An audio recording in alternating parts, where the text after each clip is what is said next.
तो आज वृंदावन में हालत क्या है, इसकी बारे में जरूर विचार रखूंगा चाहता हूं, क्योंकि ये विचारधारा जरूरी है।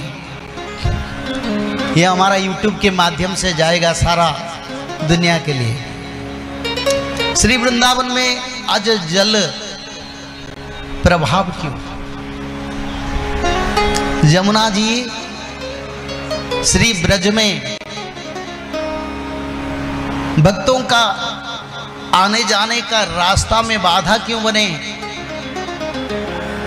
कई मीडिया में हम सुनते हैं 10-15 दिन के बाद ब्रज को आओ। अगर मैं बोलूं 10-15 दिन के बाद ज्यादा बारिश होगा और प्रलय होगा, तब क्या बोलेंगे? क्योंकि समय का विचार होना चाहिए। जब यदुवंश का विनाश हुआ तब से पहले समुद्र आया,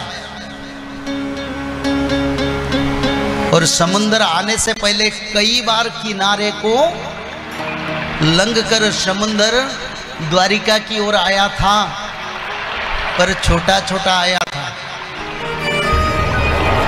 और अंत में एक दिन रात्र में समुद्र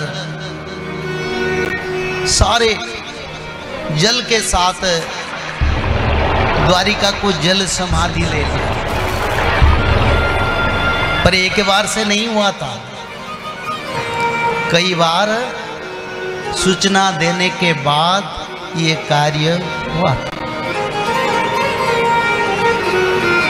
तो ये श्री ब्रज धाम जहाँ बिहारी जी है, जहाँ श्री जी राधा रानी है, जहाँ 33 करोड़ देवा देवी है, जहाँ भारत की बड़े बड़े संत परंपरा है, जहाँ नित्य वृंदावन में नित्य नाम संकीर्तन हो रहा है, जिस क्षेत्र को भगवान चैतन्य महाप्रभु ने निर्माण किए थे, उस क्षेत्र में ऐसा क्यों?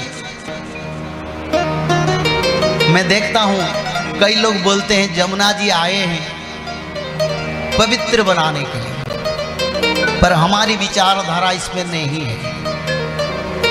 हमारा विचारधारा कुछ अलग है, क्योंकि धरती का विनाश भी कब होगा हम उससे पहले शास्त्र में लिखे हैं।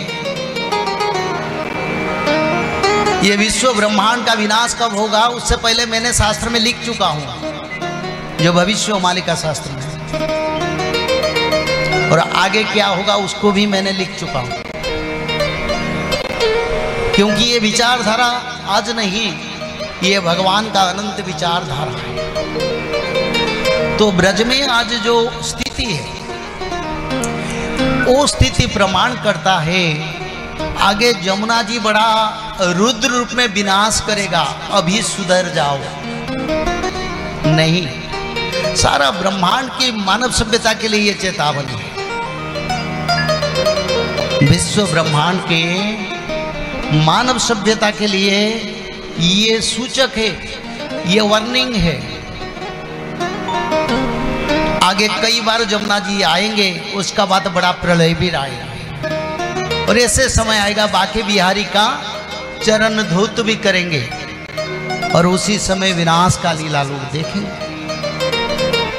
तो समय कुछ अच्छा नहीं है। बड़े बड़े लोग आनंद में जल विहार करते हैं और घूमते हैं, परिक्रमा करते हैं, बोले बड़ा पवित्र भाव है। मेरे विचारधारा में कोई पवित्र भाव नहीं। ये सत्ययुग का धर्म संस्थापना का संकेत, जल प्रलय का संकेत, विश्व में जल तबाही का संकेत दे रहा है श्री वृंदावन में जल की प्रभाव की। क्योंकि यमुना जी भगवान के परम प्रेम प्रतिमा प्रियतमा है। जैसे जगन्नाथ क्षेत्र में समुद्र है, जगन्नाथ महाप्रभु राजा वरुण देव को बताए थे, बोले कभी किनारे नहीं लंघना जब तक मैं यहाँ हूं, जब मैं क्षेत्र छोड़ूंगा तब यहाँ हूं। ऐसे बाके बिहारी लाल भी ब्रजवासी वृंदावन में श्री कृष्ण यमुना जी को अपना सीमा भी दिए थे, इसी सीमा तक तुमको आना है, आगे नहीं आना। क्योंकि हमारा भक्त लोग आएंगे, यहाँ नित्य रास होगा। निधिवन कुंजवन में रोज नित्य रास होता है, वहीं पर जल रहेगा तो नित्य रास कैसे हो?